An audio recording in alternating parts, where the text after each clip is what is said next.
ang mga na lugar, pinagsasabihan tayong lahat. Sana ho lumago tayo ng gano'n. Siyang maliit na Marcos na Pablo.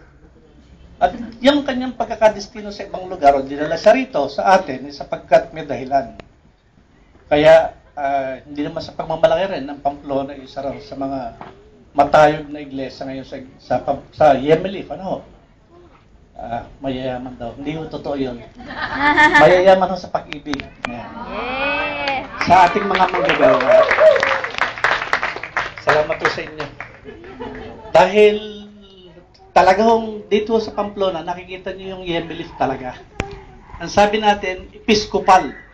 Kinikilala natin ang pinakamataas sa iglesia, ang pastor. Hindi board chairman. Mali ho yun. At hindi ho tayo nakikipagtalo sa pastor. Kaya pag sinapit ho kayo, inaway kayo ng board chairman doon, dadayuhin namin sila.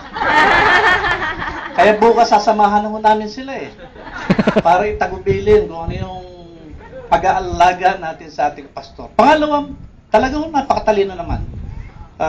Pag dumating ditong pinauwi ng 25th anniversary, kakaiba.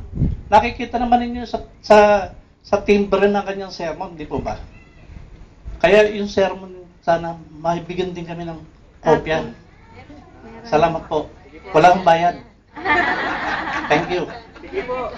Yung pag-alis ni Pastor, kung titignan nyo ang ating iglesia, sa ating history ng 25 years, merong nagbabalik bayan. Di ba ba? Si Pastor Juan.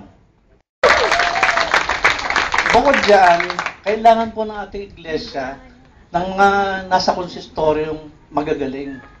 Ako, nung nakikita ko kay Pastor, magiging bispo to sometime in the future.